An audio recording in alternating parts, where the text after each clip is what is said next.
que aparte de amigo mío es profesor de historia e historiador, y es un hombre que ha estudiado mucho una parte de la historia que a mí me interesa en particular, ¿no?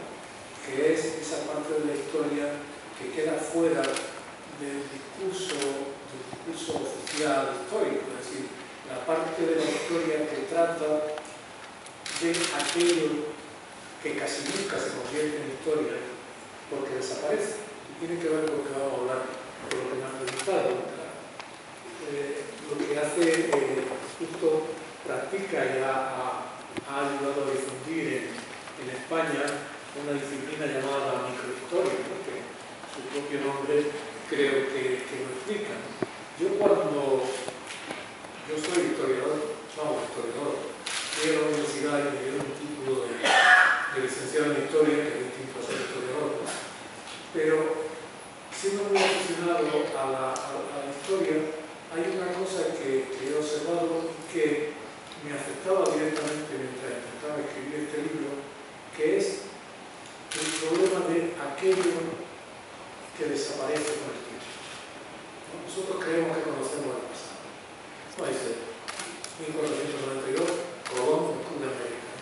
El pasado consiste en esos 3 barcos que van atravesando convenientemente el Atlántico, ¿no? 18 de julio de 1936, sabemos perfectamente el tema. Eso es falso. Eso es falso, ¿por qué? Porque la mayor parte de los hechos, de las sensaciones, de las percepciones, la mayor parte se pierde. Yo comparo el relato histórico, muchas veces lo comparo con el fósil de un animal o de una planta.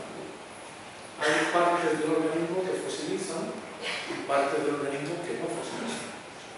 Entonces, ¿qué es lo que quiere decir? Que nuestra visión de un organismo del pasado remoto es una visión muy limitada, porque hay simplemente, igual que los testimonios de la existencia humana, hay algunos que se conservan y otros que no se conservan.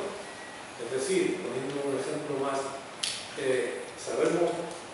conservamos las pinturas de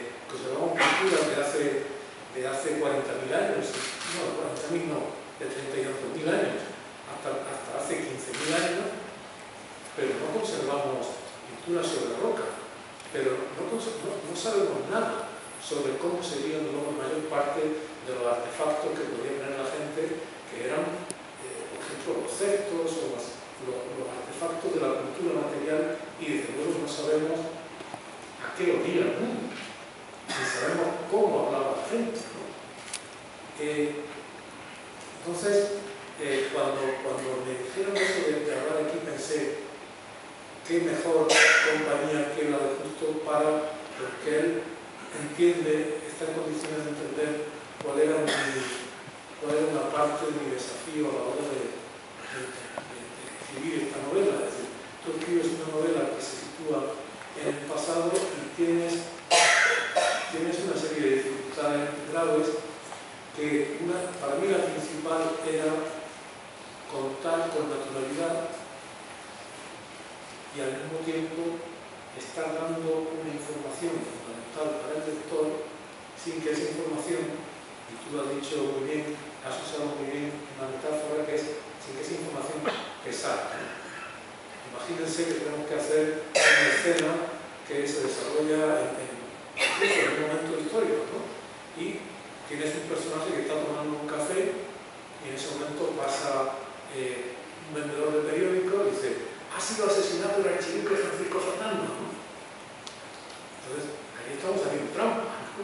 Porque estamos poniendo la situación al lector de una manera muy artificiosa. Es decir, no sé si me explico, tienes que contar una historia de ficción que fluya con la naturalidad de algo que de verdad está sucediendo, y al mismo tiempo tienes que incluir una cantidad de información suficiente para que el lector se sitúe y sin que el lector sienta el agobio, no sienta la pedagogía, sienta que se le está informando, ¿no? Sí, no hay un didactismo en absoluto de la novela, no hay un exceso, como decíamos, pero además tampoco se le requiere al lector de entrada un conocimiento